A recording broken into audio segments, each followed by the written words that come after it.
로마서 4장. 그러면 육신상으로 우리의 조상인 아브라함이 무엇을 얻었다고 우리가 말할 수 있겠습니까? 아브라함이 행위로 의롭게 되었더라면 그에게는 자랑할 것이 있었을 것입니다. 그러나 하나님 앞에서는 자랑할 것이 없습니다. 성경이 무엇이라고 말합니까? 아브라함이 하나님을 믿으니 하나님께서 그를 의롭다고 여기셨다 하였습니다. 일을 하는 사람에게는 품삯을 은혜로 주는 것으로 치지 않고 당연한 보수로 주는 것으로 생각합니다. 그러나 경건하지 못한 사람을 의롭다고 하시는 분을 믿는 사람은 비록 아무 공로가 없어도 그의 믿음이 의롭다고 인정을 받습니다. 그래서 행한 것이 없어도 하나님께서 의롭다고 여겨주시는 사람은 받을 복을 다윗도 다음과 같이 말하였습니다. 하나님께서 잘못을 용서해 주시고 죄를 덮어주신 사람은 복이 있다. 주께서 죄 없다고 인정해 주실 사람은 복이 있다. 그러면 이러한 복은 할례를 받은 사람에게만 내리는 것입니까? 그렇지 않으면 할례를 받지 않은 사람에게도 내리는 것입니까? 우리는 앞에서 말하기를 하나님께서 아브라함의 믿음을 의로 여기셨다 하였습니다. 그러면 어떻게 아브라함이 그러한 인정을 받았습니까? 그가 할례를 받은 후에 그렇게 되었습니까? 그렇지 않으면 할례를 받기 전에 그렇게 되었습니까? 그것은 할례를 받은 후에 된 일이 아니라 할례를 받기 전에 된 일입니다. 아브라함이 할례라는 표를 받았는데 그것은 그가 할례를 받지 않은 상태에서 이미 얻은 믿음의 의를 확증하는 것이었습니다. 그래서 그는 할례를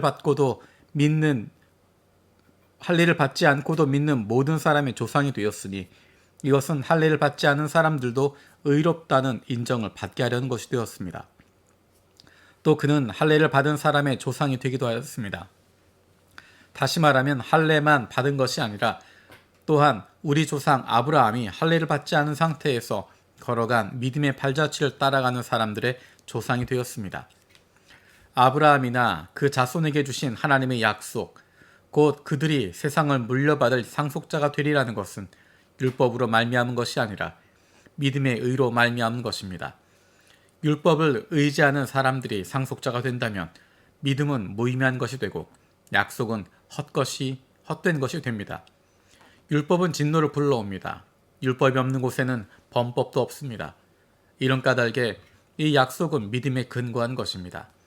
그것은 하나님께서 아브라함에게 이 약속을 은혜로 주셔서 이것을 그의 모든 후손에게도 곧 율법으로 사는 사람들에게만 아니라 아브라함이 지닌 믿음으로 사는 사람들에게도 보장하시려는 것입니다.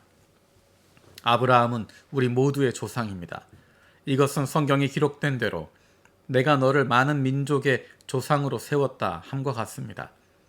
이 약속은 그가 믿은 하나님, 다시 말하면 죽은 사람들을 살리시며 없는 것들을 불러내어 있는 것이 되게 하시는 하나님께서 보장하신 것입니다. 아브라함은 희망이 사라진 때에도 바라면서 믿었으므로 너의 자손이 이와 같이 많아질 것이다 하신 말씀대로 많은 민족의 조상이 되었습니다.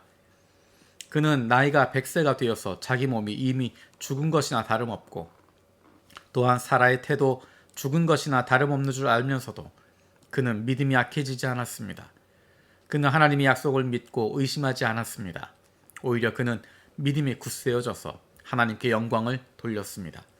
그는 하나님께서 스스로 약속하신 바를 능히 이루실 것이라고 확신하였습니다.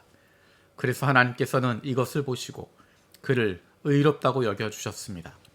그가 의롭다는 인정을 받았다 하는 말은 아브라함만을 위하여 기록된 것이 아니라 하나님께서 의롭다고 여겨주실 곧 우리 주 예수를 죽은 사람들 가운데서 살리신 분을 믿는 우리까지도 위한 것입니다. 예수는 우리의 범죄 때문에 죽임을 당하셨고 우리를 의롭게 하시려고 살아나셨습니다. 5장.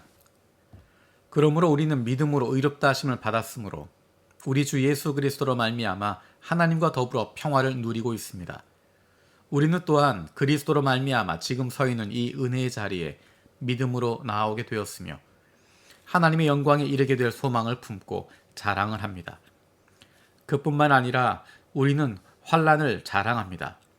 우리가 알기로 환난은 인내력을 낳고 인내력은 단련된 인격을 낳고 단련된 인격은 희망을 낳는 줄을 알고 있기 때문입니다. 이 희망은 우리를 실망시키지 않습니다. 하나님께서 우리에게 주신 성령을 통하여 그의 사랑을 우리 마음속에 부어주셨기 때문입니다. 우리가 아직 약할 때 그리스도께서는 제때 경건하지 않은 사람을 위하여 죽으셨습니다. 의인을 위해서라도 죽을 사람은 거의 없습니다. 더욱이 선한 사람을 위해서라도 감히 죽을 사람은 드뭅니다. 그러나 우리가 아직 죄인이었을 때 그리스도께서 우리를 위하여 죽으셨습니다.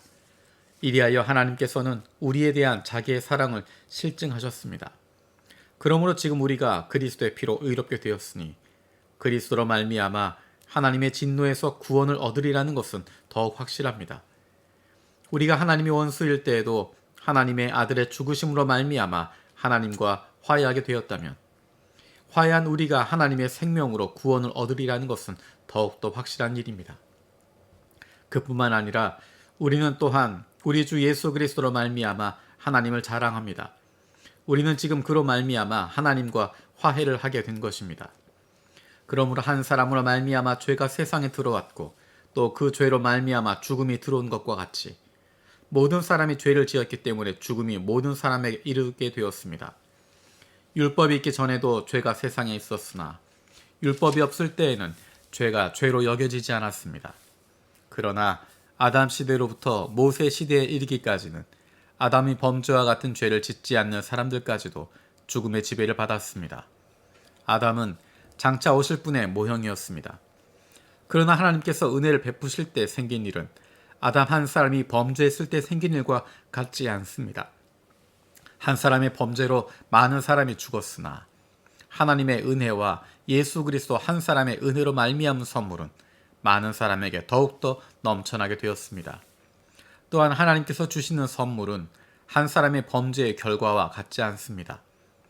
한 범죄에서는 심판이 뒤따라와서 유죄 판결이 내려졌습니다마는 많은 범죄에서는 은혜가 뒤따라와서 무죄 선언이 내려졌습니다. 아담 한 사람의 범죄 때문에 그 한 사람으로 말미암아 죽음이 왕노릇하게 되었다면 넘치는 은혜와 의의 선물을 받는 사람들은 예수 그리스도 한 분으로 말미암아 생명 안에서 왕노릇하게 되리라는 것은 더욱더 확실합니다.